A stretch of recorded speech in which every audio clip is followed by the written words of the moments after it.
NEET 2026 के अचानक रद्द होने की खबर ने पूरे देश को हिलाकर रख दिया है।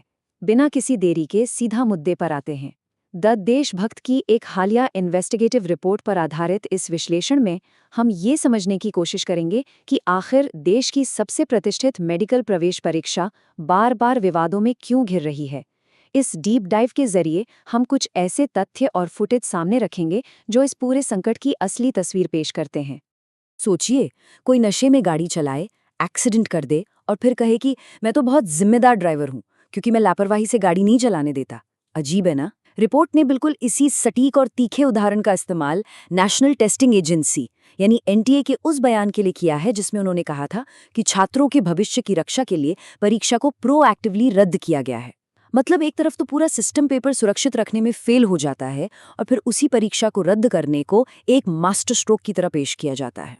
और देखिए, ये कोई पहली बार नहीं हुआ है। 2021, फिर 2024 और अब 2026। जरा सोचिए, हाल के कुछ ही सालों में ये तीसरी बार है जब देश की सबसे बड़ी मेडिकल एंट्रेंस परीक्षा के स्ट्रक्चर के साथ इतना बड़ा समझौता हुआ है। जिस एजेंसी से हम बिल्कुल परफेक्शन की उम्मीद करते हैं, वो बार बार एक ही तरह की गलतियां कर रही है। ये टाइमलाइन खुद बता रही है कि स्थिति कितनी गंभीर है। इस परीक्षा का दबाव कितना है, जरा इन आंकड़ों से समझिए।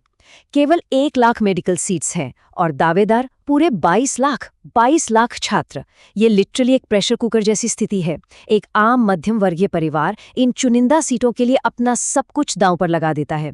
सालों की दिन रात की मेहनत, कोचिंग की भारी फीस और कई बार तो घर का सोना तक गिरवी रखना पड़ता है। इस भयंकर संघर्ष के बीच जब अचानक पेपर रद्द होता है ना, तो वो सिर्फ एक प्रशासनिक फैसला नहीं होता, वो लाखों परिवारों के सपनों का टूटना होता है। तो चलिए अब इस पेपर लीक की पूरी एनाटमी को समझते हैं। जांच से जो तस्वीरें और फुटेज सामने आए हैं वो एक बेहद संगठित अवैध सप्लाई चेन का पर्दाफाश करते हैं। रिपोर्ट के मुताबिक इस चेन की शुरुआत कथित तौर पर केरल में पढ़ रहे एक एमबीबीएस छात्र से हुई, जिसने राजस्थान के चूरू और सीकर नेटवर्क के जरिए पेपर लीक किया। वहां से ये पेपर पहले पीजी अकोमोडेशन तक पहुंचा, फिर स्थानीय काउंसलर्स के हाथों में गया और आखिर में उन छात्रों तक पहुंचा जिन्होंने इसके लिए मोटी रकम दी थी।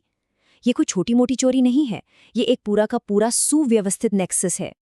लेकिन सबसे चौंकाने वाली बात तो इस लीक की सटीकता है। परीक्षा से ठीक पहले इंटरनेट पर एक 150 पेज का पीडीएफ वायरल हो रहा था। उसमें कुल 410 प्रश्न थे। अब ध्यान से सुनिए, दस्तावेजों की जांच से पता चला है कि इनमें से 130 प्रश्न मुख्य परीक्षा में बिल्कुल हूबहू आ गए, और वो भी बिल्कुल उसी क्रम में, उसी सीक्वेंस में।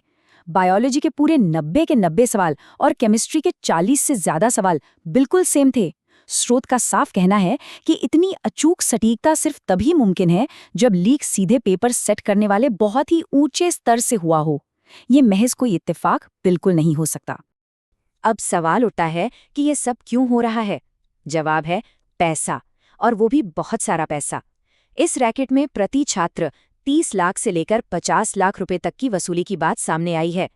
इस अवैध नेटवर्क को चलाने वालों के लिए तो ये करोड़ों का मुनाफा है। स्रोत के अनुसार सजा का खौफ ना के बराबर होना और सख्त कानूनी कार्रवाई की कमी इस पूरे गोरख धंधे को अपराधियों के लिए एक लो रिस्क हाई रिवॉर्ड वाला बिजनेस बना देती है। जब पकड़े जाने का डर ही नहीं है तो यह धंधा बेखौफ चलता रहता है। अब आते हैं इस बात पर कि हमारी हाईटेक सुरक्षा प्रणाली आखिर विफल क्यों हो जाती है। पेपर को सुरक्षित रखने के लिए तकनीकी सुरक्षा का एक बहुत बड़ा जाल बिछाया गया था। बड़े बड़े दावे किए गए, जीपीएस ट्रैकिंग होगी, बायोमेट्रिक स्कैनिंग होगी और चप्पे चप्पे पर सीसीटीवी कैमरों की निगरानी होगी। लेकिन जमीनी हकीकत क्या है? इन सब के बावजूद पेपर लीक हो गया। ये इस बात का सीधा इशारा है कि ये लीक स्थानीय स्तर के किसी छोटे मोटे व्यक्ति का काम नहीं है जो कैमरे से छुपकर निकल जाए। ये दिखाता है कि भ्रष्टाचार सिस्टम की जड़ों में बहुत ऊपर तक फैला हुआ है, जहां से ये सारे हाईटेक सुरक्षा घेरे बड़ी आसानी से बाईपास कर दिए जाते हैं। स्रोत हमें कुछ पिछली घटनाओं की भी याद दिलाता है, जैसे 2024 में ओएसएस स्कूल वाले सेंटर का मामला, जहां कथित तौर पर स्कूल मैनेजमेंट की मिलीभगत से लॉक किए गए ट्रंक से ही पेपर निकाल लिया गया। या फिर वो अजीबोगरीब स्कोरिंग, जब हर एक सवाल 4 नंबर का होता है तो 720 में से 78 या 79 अंक लाना मैथमेटिकली तो असंभव है ना, फिर भी ऐसे रिजल्ट घोषित कर दिए गए। ये चीजें साफ तौर पर दिखाती हैं कि सिस्टम में बुनियादी तार्किक और गणितीय स्तर पर कितनी बड़ी खामियां मौजूद हैं। जरा इस संकट के असल पैमाने पर एक नजर डालते हैं। ये आंकड़े सच में रोंगटे खड़े कर देने वाले हैं। द देशभक्त के निष्पक्ष शोध के मुताबिक पिछले सिर्फ 5 सालों में 50 अलग-अलग परीक्षाओं के पेपर लीक हुए हैं। 50! और इसका सीधा असर पड़ा है 1.5 करोड़ छात्रों पर। 1.5 करोड़? ये कोई छोटी-मोटी तकनीकी खराबी नहीं है। ये एक राष्ट्रीय स्तर की सिस्टमैटिक विफलता है जिसने करोड़ों युवाओं की सालों की मेहनत और उनके भविष्य को दांव पर लगा दिया है। और ऐसा नहीं है कि ये समस्या किसी एक राज्य या किसी एक राजनीतिक दल तक ही सीमित है। लिस्ट देखिए, राजस्थान का रीट एग्जाम, यूपी का पुलिस कांस्टेबल एग्जाम जिसमें 50 लाख से ज्यादा उम्मीदवार बैठे थे, फिर बिहार का बीपीएससी, मध्य प्रदेश का वो कुख्यात व्यापम घोटाला, पश्चिमी बंगाल का एसएससी और तो और सीबीएसई, जेईई मेन और यूपीएससी जैसी प्रतिष्ठित परीक्षाओं के नाम भी विवादों में आ चुके हैं। स्रोत बिल्कुल स्पष्ट करता है कि ये किसी राजनीतिक पक्षपात का मामला नहीं है, बल्कि ये पूरे देश के टेस्टिंग सिस्टम का कोलैप्स है। अगर हम इस समस्या के इतिहास को देखें तो स्थिति और भी डरावनी लगती है।